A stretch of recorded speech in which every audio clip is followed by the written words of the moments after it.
नमस्कार, आपण पाहता छावा न्यूज आवाज जनतेचा। आज आपण शिराडोण येथील छत्रपती संभाजी महाराज चौक या ठिकाणी पोहोचलो आहोत।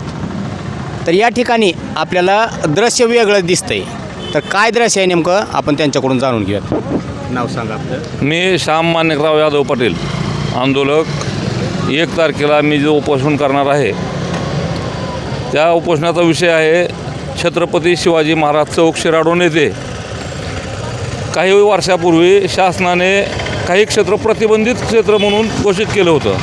त्या प्रतिबंधित क्षेत्रात अनेकांनी अनेक प्रकारचं अतिक्रमण केलं आणि त्या शासनाच्या आदेशाचा भंग करणाऱ्यावर शासनानं काहीच कारवाई केली नाही। शिवभक्तांनी काही प्रयत्न करायचा म्हणलं की शासन तत्परतेनं 10 ते 15 मिनिटात कडक कारवाई करतं आहे आणि त्याच्यामुळं शिवभक्तांच्या, शिवप्रेमींच्या आणि काही समाजाच्या भावना भडकतात।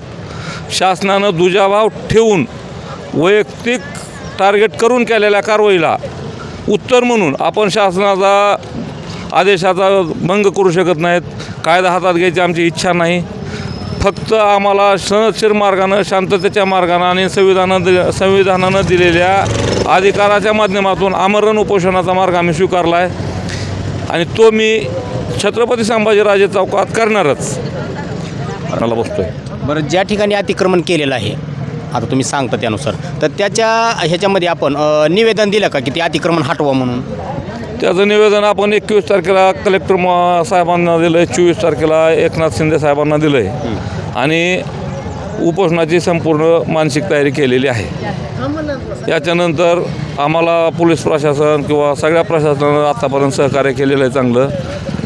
या नंतरच्या कालखंडामध्ये कुणीतरी अज्ञात व्यक्तीने छत्रपती शिवाजी महाराजांचा पुतळा तिथं आणून बसवला, याच्याशी आमचा काही संबंध नाही। त्याच्यानंतर प्रशासनानं बसवलेला पुतळा काढला, तो कायदेशीर काढला बेकायदेशीर काढला आपल्याला माहीत नाही, काढला आणि जे अनपेक्षित होतं छत्रपती संभाजीराजे चौकात तो पुतळा आणून बसवला। म्हणजे संभाजीराजे चौकात शिवाजी महाराजांचा पुतळा बसवणं कुणाच्याच मनाला पटलेली गोष्ट नाही।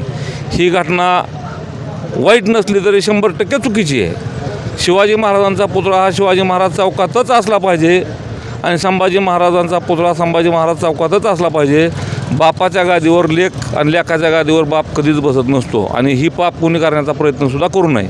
जर ह्यावढ्या आमच्या भावना दुखूनसुद्धा जर आम्ही गपची बसत असाल तर मग आम्ही शंड, आणि जर आम्ही ह्याच्यावर आवाज उठवला आणि ह्याला जर कुणाला वाटत असेल की जातीवाद करायले, धर्मद्वेष करायले, सुशासनाने व्यवस्थेचा प्रश्न निर्माण करायले, तर ही आमची चूक नाही।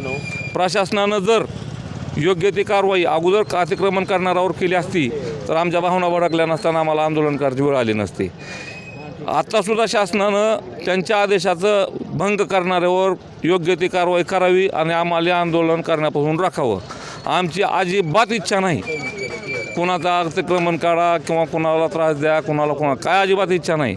फक्त रहदारीला येणारा रस्ता मोकळा करावा। शिवाजी महाराज चौक 1980 पासून जसा होता तसाच करावा आणि सगळ्यांनी शांतीनं गुण्यागोविंदानं राहावं, एवढं आमच्या प्रामाणिक इच्छा आहे। त्याचबरोबर हे सगळं करत असताना जे काही राजकीय हरामखोर आहेत, षडयंत्र करायलेत, आंदोलनाला भरकटण्याचा प्रयत्न करलेत, काही दारू पिऊन सोडण्याचा प्रयत्न करलेत, कुणी आक्रमक बोलायचा प्रयत्न करलेत, कुणी जातीवादी बोलायचा प्रयत्न करलेत किंवा कुणी कुणातल्या धर्माच्या विरोधात विद्रोही बोलत आहेत, त्यांचा ना आमचासुद्धा काही संबंध नाही।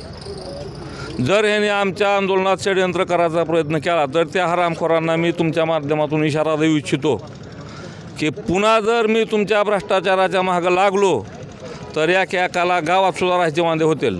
तुम्ही लय भ्रष्टाचार केलेला आहे, आम्हाला तुमच्या भानगडीत पडायचं नाही, तुम्ही आमच्या बापाच्या भानगडीत पडू नका। आम्हाला आमच्या पद्धतीनं शांततेनं आंदोलन करू द्या, आमचं बघू द्या। आम्ही तुम्हाला संधी दिली होती, तुम्ही काही केलं नाही, आम्हाला त्याच्याबद्दल बी काय बोलायचं नाही। तुम्ही तुमच्या पद्धतीनं, आम्ही आमच्या पद्धतीनं। षडयंत्र केल्यावर मग तुमच्या भ्रष्टाचाराच्या मागं आम्हाला लागावं लागलं, नाही इलाज आहे।